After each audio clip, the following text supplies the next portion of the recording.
বসন্তের আমন্ত্রণে জড়িয়ে গেলাম আলিঙ্গনে, সফল হলো বুঝি সাধনা, এই সুখের নেই কোনো সীমানা, ও এই সুখের নেই কোনো সীমানা।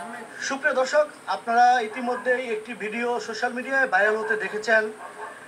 সোহেল ভাই তার স্ত্রীকে দীর্ঘ 15টি বছর এভাবে কাঁধে করে নিয়ে মানবতার জীবন পাড়ি দিচ্ছে। তো আমরা আজ এসেছি ময়মনসিংহের সেই সোহেল ভাইয়ের কাছে তার জীবনের বাস্তব গল্প এবং সত্য ঘটনাই তুলে ধরার জন্য। প্রিয় দর্শক, আপনারা দেখছেন সোহেল ভাই রাজশাহী ইউনিভার্সিটির স্টুডেন্ট ছিলেন বা তাদের ভালোবাসার গল্পটা ইতিমধ্যে আপনারা সোশ্যাল মিডিয়াতে দেখেছেন যে 10 টাকার নোট থেকে এই রসনার নাম্বার পেয়েছিলেন। এরপর থেকে শুরু তাদের ভালোবাসা, এরপরে বিয়ে বা তাদের প্রায় 15 বছর ধরে সংসার চলছে। আর রসনাকে এইভাবে নিয়ে ঘুরছেন যেখানে যাওয়া দরকার, কারণ তারা এতটা দারিদ্র যে একটি হুইল চেয়ার কেনার পর্যন্ত তাদের সেই সমর্থন নেই। আমরা সরজমিনে এসে তাদের যেই বাড়িটা আছে বা মাটির ঘর, এটা হলো তার মানে শ্বশুর তাকে যে ঘরটি দিয়েছেন এটা হলো সরকারি খাস জায়গায়, সেই জায়গাতে তিনি থাকেন, তাও মাটির ঘর। আমরা একটু কথা বলবো এবং জানবো আসলে সোহেল ভাই বা ভাই এরপরে 10 টাকার নোটে কি নাম্বার পেয়েছিলেন, সেটা হলো এই যে প্রতিবন্ধী রসনার, সেই নাম্বার থেকে প্রেম থেকে ভালোবাসা, আর এইভাবে প্রায় 15 বছর এইভাবে ঘাড়ে করে তার স্ত্রীকে নিয়ে ঘুরছেন। এবং সরজমিনে আমরা এসে দেখতে পেরেছি তার একটি মাটির ঘর আছে বা মাটির ঘর সেটাও তার শ্বশুরের দেওয়া, সেটা একটা খাদ জমিতে। তো এইভাবে সে ঘুরে বেড়াচ্ছেন। আমরা একটু আজকে শুনবো আসলে তাদের প্রেমের গল্পগুলো, হ্যাঁ, আর তারা কি করছেন বা এখন তাদের কি অবস্থা। এখানে আমরা একটু বসি, আসলে আপনাদেরকে একটু দেখাচ্ছি যে আসলে কিভাবে তাদের জীবন চলছে সেই দৃশ্যগুলো দেখুন। কত কষ্ট করে স্ত্রীকে এইরকম ভালোবাসা সারা জীবন বেঁচে থাকুক, আমরা সেই কামনাই করি। আমরা একটু আপনাদেরকে দেখাচ্ছি যে তাদের প্রেম আসলে কিভাবে একজন স্ত্রীকে তার স্বামী কেয়ার করছেন সেই বিষয়গুলো আপনাদেরকে জানাবো এবং আপনারা আমাদের সাথেই থাকেন। আপা কেমন আছেন? ভালো আছেন?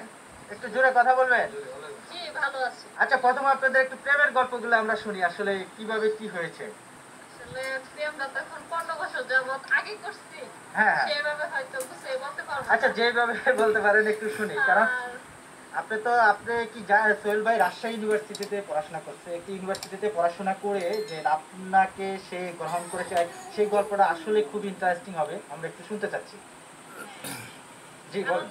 আমার জন্য উনি আমার লাকি, কারণ আমি একজন প্রতিবন্ধী মেয়ে, ওর মতন একটা সুস্থ সবল ছেলেকে পাওয়া আমার জীবনে মানে স্বপ্ন হয়ে আসা, কিন্তু উনি স্বপ্নটা আমার এভাবেই বাস্তব করছে যে আমাকে নিয়েছে 15 বছর যাবত, আমাকে নিয়ে সংসার করে যাইতেছে।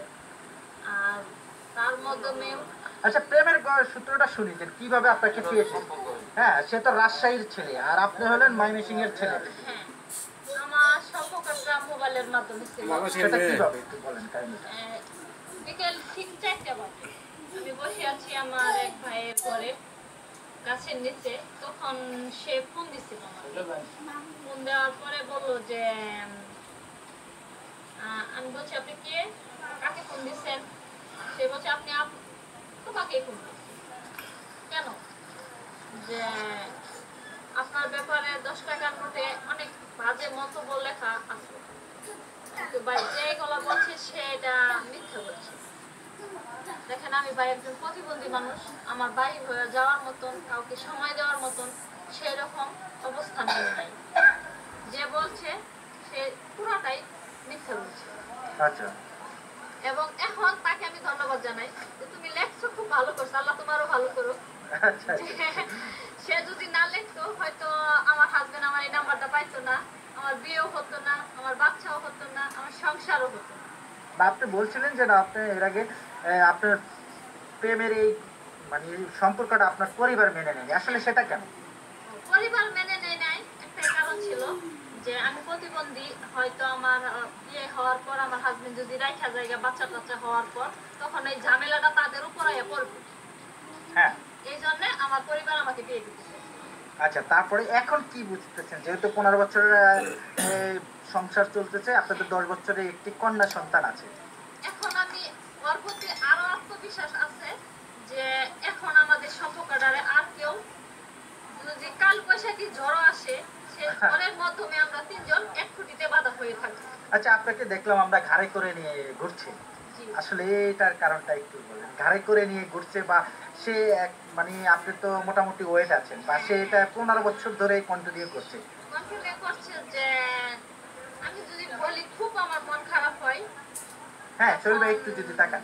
তখন আমি তাকে বলি যে আমাকে কোথাও নিয়ে যাবা, তখন সে বলে চলো নিয়ে যাবো। আচ্ছা। আর আমি একটা সাধারণ একটা কুড়ে ঘরের মাটির কোঠা ঘরে থাকি, সেখানে আমার মানে আর্থিক অবস্থা সেরকম নাই যে আমি সেটাকে পরিবর্তন করব। তো আপনারা দেখছেন যে নিউজের মাধ্যমে আমার যে আর্থিক অবস্থাটা তুলে ধরা হয়েছে। যারা আমাদের এখন নতুন করে দেখবেন, ভাই যারা অর্থশালী আছেন, তারা যদি আমার একটু দয়ার হাত বাড়াতেন, তাহলে আমার মেয়েটাকে নিয়ে যে আমি সুন্দর করে আমার মেয়ের ভবিষ্যৎটাকে গড়ে তুলতে পারি। আর আমার হাজবেন্ড এখন অসুস্থ, কারণ অসুস্থ একবার ব্রেন স্ট্রোক করেছে। এখন আমার ভিতরে ভয় সব সময় থাকে, কখন জানি আবার এরকম হয়। তো আপনারা সবাই আমার জন্য দোয়া করবেন, ছোট বড় সবাই, যে আমার হাজবেন্ড আল্লাহ যেন তাকে আরো ফরমাই দেয় বাইসা থাকার জন্য, শুধু আমার জন্য। কারণ ও যদি মারা যায় তো আমার পাশে থাকার মতো কেউ পৃথিবী থাকবে না। সেটা হলো একটা আমার কন্যা, তাও একটা মেয়ে, আমার ছেলে না। মেয়েটা যেহেতু আমার হয়েছে, আমি এমন অবস্থানে আমার মেয়েটাকে নিতে চাই যে একটা ছেলে যা না করতে পারে আমার মেয়েটাকে দিয়ে আমি তা করাতে পারি। যদি সরকারের বা কোনো অর্থনীতি যারা সমাজের বিত্তশালী আছে, যাদের টাকা পয়সা আছে, হ্যাঁ, তারা যদি আসে আমাকে একটু দয়া করে, তাহলে আমার দেখা যাবে যে মেয়েটাকে আমি মানুষ করতে পারি। আচ্ছা বোন, আপনি তো মার গর্ভ থেকে প্রতিবন্ধী হয়ে আসেননি, না, আমার যখন কিভাবে হলো একটু আমাদেরকে বলুন। আমার যখন বয়স 6 বছর, তখন টাইফয়েড জ্বর হয়েছিল। আমার হাজবেন্ড যে জায়গায় না যাইতে পারি, সে আমাকে সেই জায়গায় গাড়ি করে হলেও সে জায়গায় আমাকে নিয়ে যেতে প্রস্তুত। না, আপনি জানেন আপনার হাজবেন্ড একটি পাবলিক বিশ্ববিদ্যালয়ে পড়াশোনা করেছে। হ্যাঁ, হ্যাঁ, আমি জানি। সে একজন এডুকেটেড পারসন। হ্যাঁ, তো আসলে এই রকম একজন লোক আপনি পাওয়াটা, এটা তো আপনি নিজেকে ভাগ্যের বিষয় প্রথমে বলছেন। আপনি যে ওই যে ভাইয়ারা বলছেন না যে সোহেলের জন্য আমি রাজকুমার কোনো দিক দিয়ে কম না, আসলে আমি রাজকুমার। সে তো গানও জানে, আমরা দেখছি। হ্যাঁ, সে গানও জানে। সে কি আপনার প্রেম করার সময় থেকে এই গান শোনাতো? হ্যাঁ, আমি যখন প্রথমে শোনাই নাই, আচ্ছা। যখন আমার বিয়ে হলো, তখন বিয়ের দ্বিতীয় দিন আমাকে গান শুনেছিল। বলছিল তুমি গান জানো, তো আমাকে আগে শোনাও নাই। আচ্ছা আচ্ছা। তখন বললো যে তখন যদি বলতাম হয়তো তুমি এই বিষয়টা জানতা না, এখন তো জানলাম। মাঝে মধ্যে যখন আমাদের খুব মন খারাপ হইতো, দুজনের ভিতর তখন মানে বাহির হয়ে গেছি বাড়ি থেকে, আমার ভিতর বাহির হয়ে বিয়ে করেছি। বাইরে হয়ে গেছে? জি, আমি এই প্রতিবন্ধী অবস্থায় একটা সুস্থ মেয়ে যখন বাহির হয়ে বিয়ে বসে, তো আমি একটা প্রতিবন্ধী হয়েও বাহির হয়ে গেছি। আচ্ছা, যখন আপনাকে নিয়ে গেছে প্রথম দিনে, এখন তো দেখলাম আপনাকে কাঁধে করে নিয়ে যায়, কি প্রথম দিনে কি সেইভাবে নিয়ে গেছে? প্রথম দিন তো সেভাবে আসতে পারে নাই, তাহলে কারণ প্রথম দিন আমাকে সে বলছে যে তুমি এমন ভাবে বাড়ির থেকে বার হইবে যাতে কেউ না বুঝতে পারে। আচ্ছা। তা আমার বিয়ে যখন শনিবারের দিন, শুক্রবারের দিন সন্ধ্যায় সে ফোন দিছে, দেখো আমি তোমাদের বাড়ির ঘরে পিছিয়ে আছি। আচ্ছা।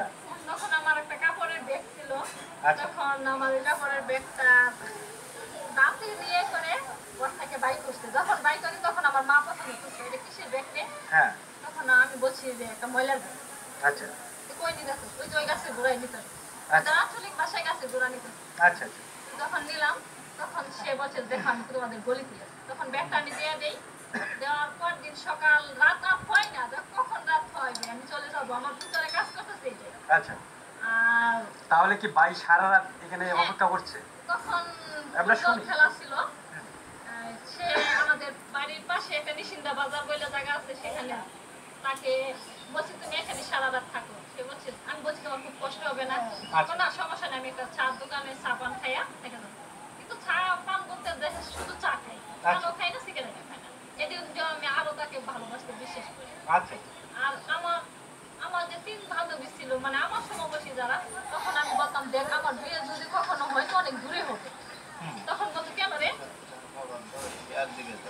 আচ্ছা আচ্ছা, না হ্যাঁ মানে প্রেম করেছেন কতদিন, মানে কতদিন?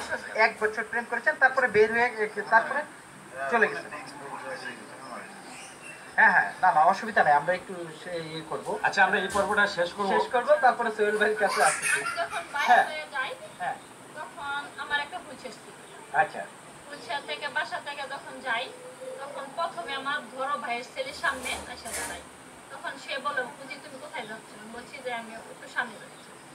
তারপরে আরেকটা আমাদের পাশে বাড়ির একটা ছোট বোন স্কুলে পড়ে, তাকে বলছি তার মেয়েটার নাম হলো অপর্ণা।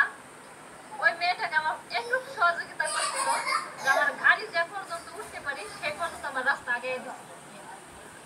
তখন আরেকটা বড় ভাই বলছে তুমি কোথায় যাচ্ছ, তখন আমি বলছি বালুকা যাচ্ছি। তখন সে বালুকা স্ট্যান্ডে দাঁড়িয়েছিল, তারপর থেকে গেলাম। আচ্ছা প্রিয় দর্শক,